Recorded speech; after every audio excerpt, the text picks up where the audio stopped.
নমস্কাৰ নিউজৰ বাতৰিলৈ স্বাগতম জনাই ষ্টুডিঅ'ৰ মজিয়াত মই ইকবাল দাস চাহগাজীৰ বাতৰি তিতাবৰত এটি গাম্ভীৰ্যপূৰ্ণ অনুষ্ঠানেৰে তিতাবৰ মহকুমা গ্ৰাম্য পুথিভঁৰাল সন্থাৰ প্ৰতিষ্ঠা দিৱসটি অনুষ্ঠিত হৈ যায়।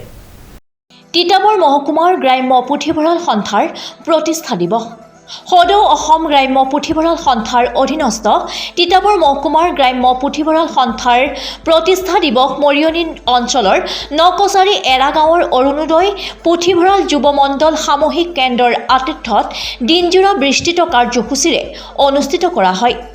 2017 চনৰ 17 ডিচেম্বৰত গঠন হোৱা তিতাবৰ মহকুমাৰ গ্ৰাম্য পুথিভঁৰাল সন্থাৰ ষষ্ঠ সংখ্যক প্ৰতিষ্ঠা দিৱসৰ যোৱাকালি পুৱা পৰিৱেশ নিকাকৰণৰ গছপুলি ৰোপণ কাৰ্যসূচী শুভাৰম্ভ কৰে তিতাবৰ ইকৰাণীৰ গাঁও প্ৰধান হিৰণ্য হাজৰিকাই। তিতাবৰ মহকুমাৰ গ্ৰাম্য পুথিভঁৰাল সন্থাৰ সভাপতি হেমেন শইকীয়াই পতাকা উত্তোলন কৰাৰ পাছত স্মৃতি তৰ্পণ কৰে সমাজ সেৱক কোষেশ্বৰ শইকীয়াই।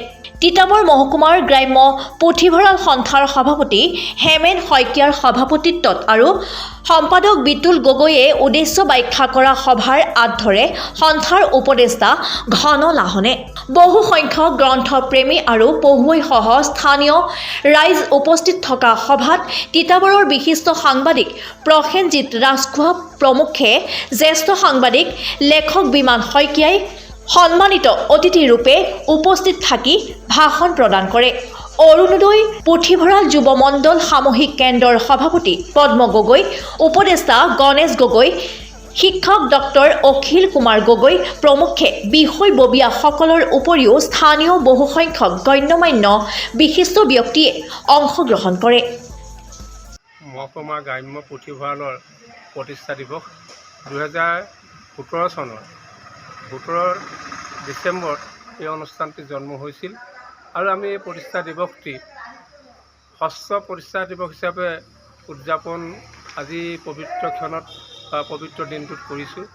পুৱা আমি গছপুলি ৰোপণ, তাৰপিছত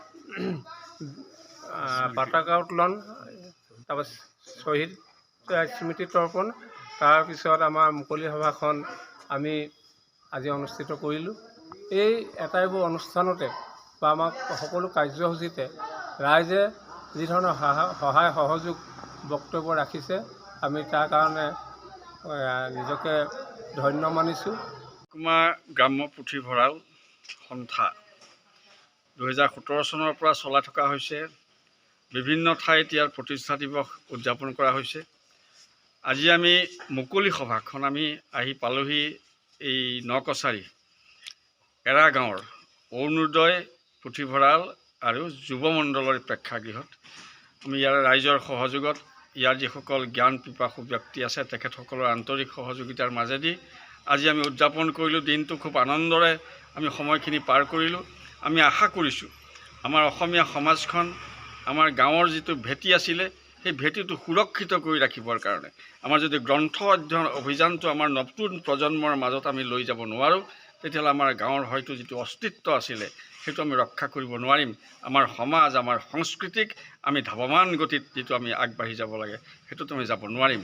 গতিকে আমি আজিৰ এই ৰাইজক, এই এৰা গাঁৱত, আমি নকছাৰীত সকলো ৰাইজক আহ্বান জনাইছোঁ যাতে আমাৰ প্ৰতিটো পৰিয়ালত আমি গ্ৰন্থ অধ্যয়নৰ যিটো মাদকতা, সেই মাদকতা যাতে আমি তেওঁলোকৰ মাজত বিস্তাৰিত কৰিব পাৰোঁ আৰু আমি ভৱিষ্যত সমাজখনক যাতে আমি সুৰক্ষিত কৰিব পাৰোঁ। News desk report, news now 24/7।